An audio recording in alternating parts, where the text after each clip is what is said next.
What's up guys? Welcome to my vlog. At ngayon nga ay tuturuan ko kayo kung paano gumawa ng paper airplane. Ang first step ay dapat meron kang kahit anong piraso ng papel.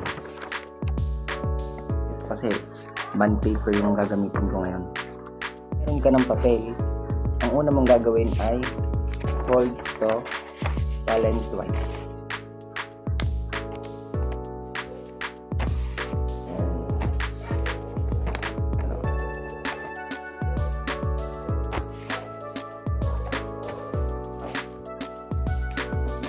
Na-fold mo na ng lengthwise, gumawa ka ng pa-triangle na shape kahit saan yan, kahit dito sa kabila or dito.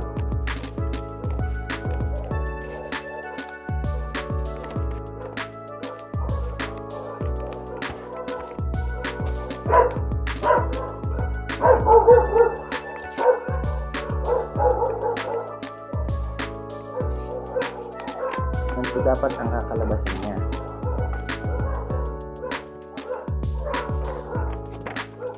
Kung nagawa mo ito, next step is i-fold ulit.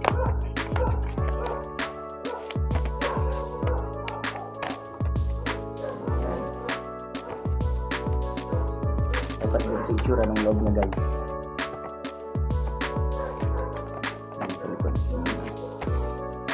Tapos i-fold mo ulit ng lengthwise.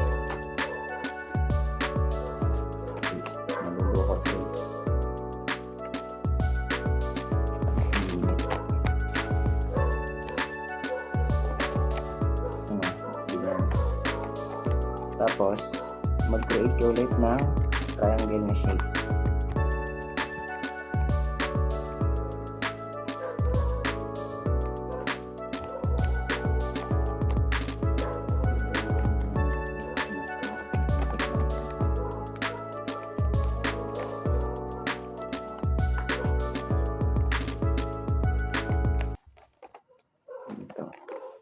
Pag nagawa mo na yung ganito, i-fold mo lang ito pataas. Ito guys. Nasa baba na to.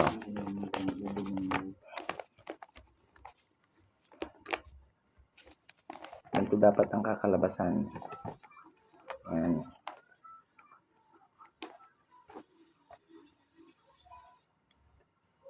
Tapos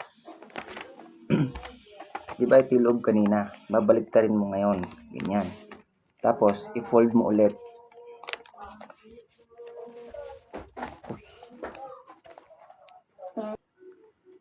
Ganito na guys ang kakalabasan niya. Ganyan.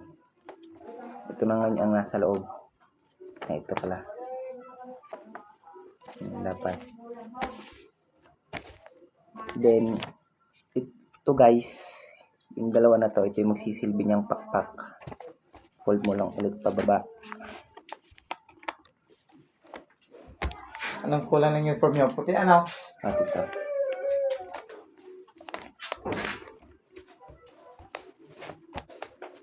Mali yung pastel ko. Bigyan ko na lang sa'yo.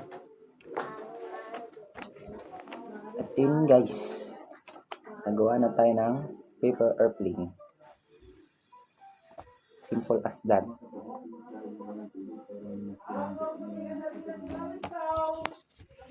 Kung nagustuhan mo guys ang aking tutorial ay make sure na nakasubscribe ka sa aking channel and wag mo ring kalimutan na pindutin ang notification bell para updated ka palagi sa aking mga videos. Yun lang guys. Bye bye.